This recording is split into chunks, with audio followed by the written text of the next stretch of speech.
delegation, and he had self-awareness. Moshe succeeds by knowing his limitations, and he let divine wisdom fill in the gaps and direct his paths.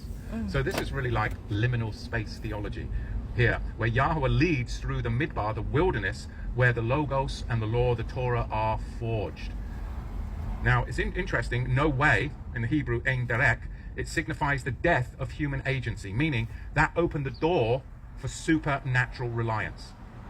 Think about that. In our own wilderness of life sometimes, in our own wilderness, just like Solomon, just like Moshe, when we retreat to consecrate ourselves to build the temple, if you will, right?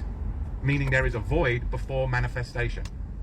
There's a time where you go away and you consecrate yourself because you want to do something in the future. But there's a void before the manifestation. That's what it was like with Solomon. There was no temple, a void, and then there was the manifestation of the temple. Well, that's how it works. There has to be a purification in places that are inhabited only by angels and spirits, just like Israel's desert pilgrimage. We ourselves need to embark on our own desert pilgrimage. Any great person used by Yahweh has to go into the desert at some time. Of course, Yahushua himself in Mark and Luke was driven into the wilderness before ministry, which of course mirrors Israel's wandering, or mirrors our wandering, our wilderness out here in the nations.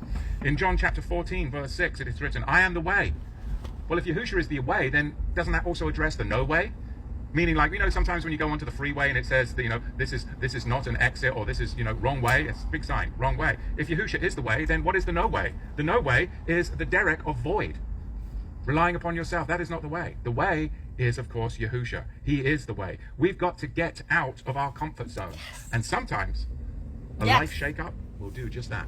Something in your life just gets totally shaken up, and that will get you out of your comfort zone. Because, brethren, the reality is, comfort zones are where dreams go to die.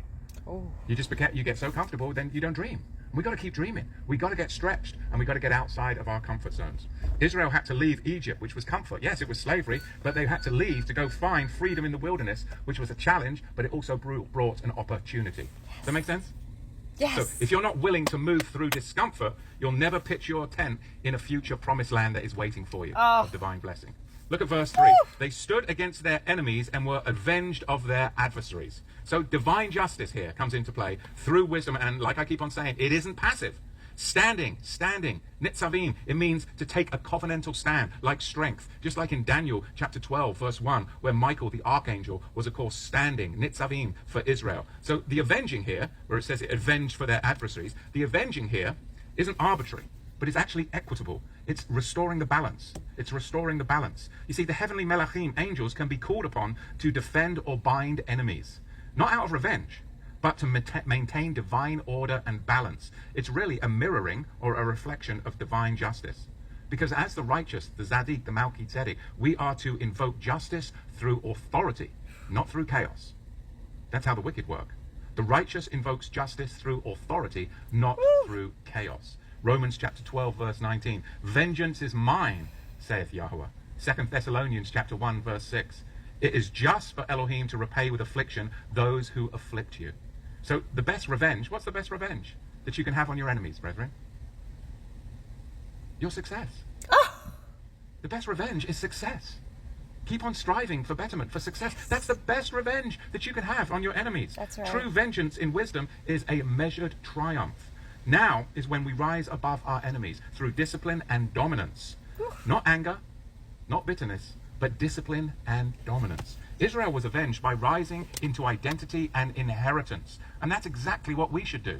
Look at verse 4. When they were thirsty, they called upon thee, and water was given them out of the flinty rock.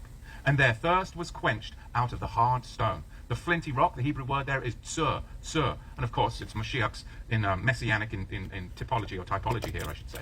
1 Corinthians chapter 10:4 explains that. The rock that followed them was Mashiach. Deuteronomy 32, verse 4. He is the rock.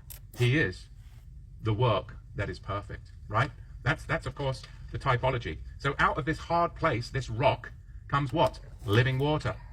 That's fulfillment of prophetic longing, which is exactly what Isaiah spoke about in Isaiah chapter 55, verse 1, where it is written, Ho, everyone that thirsteth, come ye to the waters, and he that hath no money, come ye buy and eat. Yea, come buy wine and milk without money and without price. Of course, this was spoken of by Mashiach himself in the book of John. because this is a prophecy that's multifolding before our very, very eyes. There's a lot here to unpack. Think about the water that comes from the rock. Water is the first element in consecration. Mikvah, for example. Before invoking angels or before invoking mysterious intelligences in the heaven, we must undergo purification or a ritual cleansing. Symbolically, water for an impossible source equals a divine initiation. That was water from an impossible source, a dry, flinty rock, but it brought forth what? Divine initiation. So these obstacles, brethren, that we come across in our life, like the wildernesses that we walk through sometimes, they aren't there to stop us. These obstacles, they're there to make us prove how bad we want it. Do you want it? Do you want the blessing? Do you want the promised land? These obstacles are there for us to prove ourselves how bad we want it. Do you want the promised land? Do you want the promises of Yahweh? Well, prove it. Walk in his ways. Water from the rock is the ultimate, though, isn't it?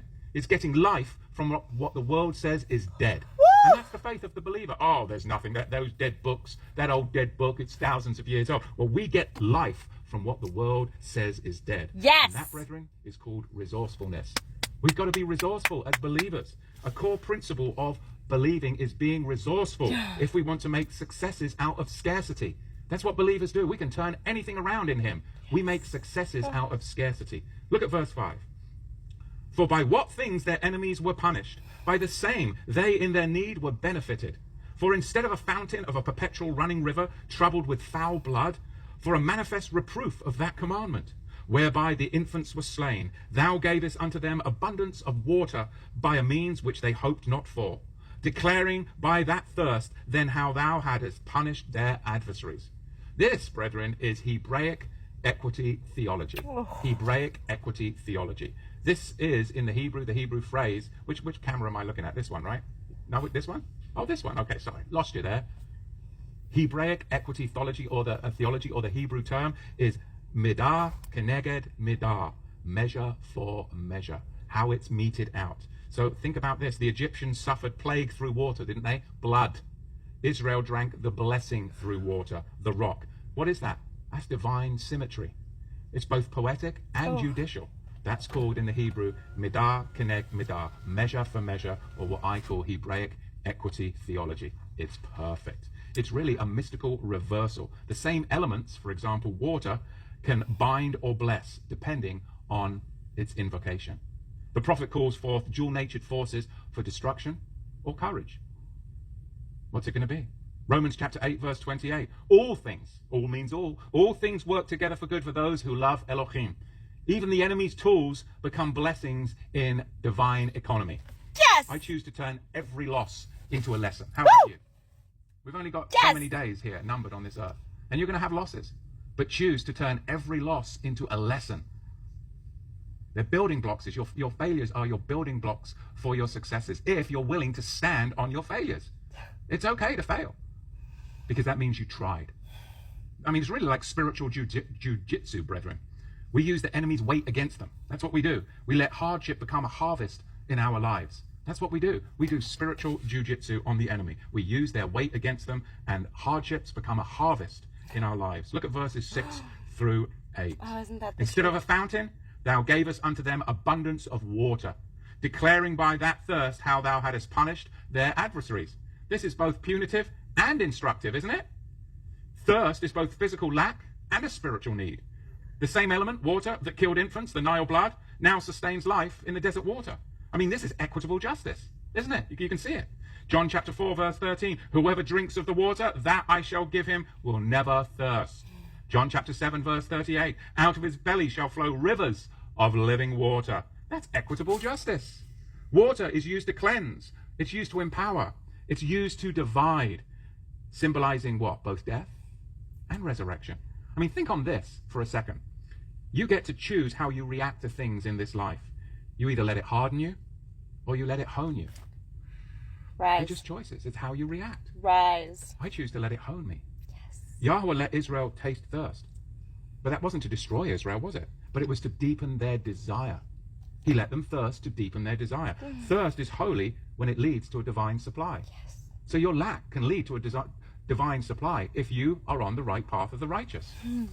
So wisdom's actions then in this chapter, you're going to see their lessons. This is a text of lessons. This is a lesson book for life for us, brethren. These are lessons, and these are our blessings. And it's like alchemy.